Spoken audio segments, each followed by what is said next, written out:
Monsieur le maire, chers amis, Madame la députée, chers collègues, chers amis, Monsieur le délégué, chers frères et sœurs, il n'y a pas qu'un héritier de Césaire, il y a des héritiers et nous sommes à la limite tous ceux qui considèrent qu'il faut aborder le monde autrement, avec plus de fraternité, plus de sens du partage, de solidarité, et qui considèrent qu'à la limite, on ne peut pas construire dans l'universel en ignorant les identités et les particularités de chaque peuple.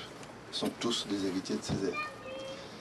Ceci étant dit, il n'était pas prévu que je sois là et que je fasse le discours. En plus, j'ai froid. J'avoue honnêtement. S'il m'a bégayé, ça veut dire si je bégaye, ne me veuillez pas trop. Comment aborder cela? Je veux tout d'abord vous remercier et vous féliciter. Parce que il y a beaucoup d'initiatives dans ce sens.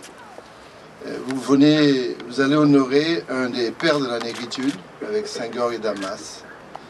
C'est-à-dire des hommes qui ont su à un moment donné se dresser contre des abjections, des délits, des crimes, et qui ont pointé du doigt, comme d'autres, Mémy ou Fanon, le colonialisme dans toute sa bestialité, dans ses ignominies ou ses comportements de négation.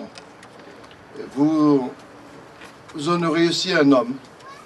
Et est-ce que c'est celui qui a été cité comme breton dans sa parole et qui est belle comme l'oxygène naissant, le poète? Est-ce que c'est le maire qui est resté 56 ans à la tête d'une mairie, la mairie de Fort-de-France? Est-ce que c'est celui qui a accompagné les autres, notamment les plus démunis, les plus exclus, avec la plus grande détermination, la plus belle fraternité, quelle que soit leur couleur de peau, leur origine ou leur race? Est-ce que c'est celui qui a, éveilleur de conscience, appris au peuple noir, et notamment aux peuples opprimés, et plus particulièrement son peuple martiniquais, le peuple des Antilles, qu'ils doivent avoir la rectitude et la verticalité de la conscience pour eux aussi, et qu'ils y ont droit? Est-ce que c'est celui qui, à un moment donné, et c'est pour cela que je veux franchement vous saluer, dit clairement que dans le mouvement social et dans le domaine politique, nous devons respecter l'autre? Et est-ce que c'est celui qui, à un moment donné, a assumé une rupture par sa lettre à Maurice Thorez en 1956 et qui a su donner certaines vérités et que vous, à votre niveau, vous l'acceptiez, vous donniez son nom à votre ville? Je crois que c'est un peu de tout cela. Ce que nous apprend ce troisième millénaire, c'est qu'on soit aux Antilles, en Afrique, en Algérie, en Chine ou en Inde, nous avons un monde qui devient de plus en plus réduit, de plus en plus petit, parce que nous avons l'obligation de partager les misères du monde et ne pas rentrer dans des systèmes d'exploitation, quel que soit le lieu, quel que soit le rythme. Nous avons vraiment besoin de la parole de Césaire. Elle est contemporaine, elle est réelle.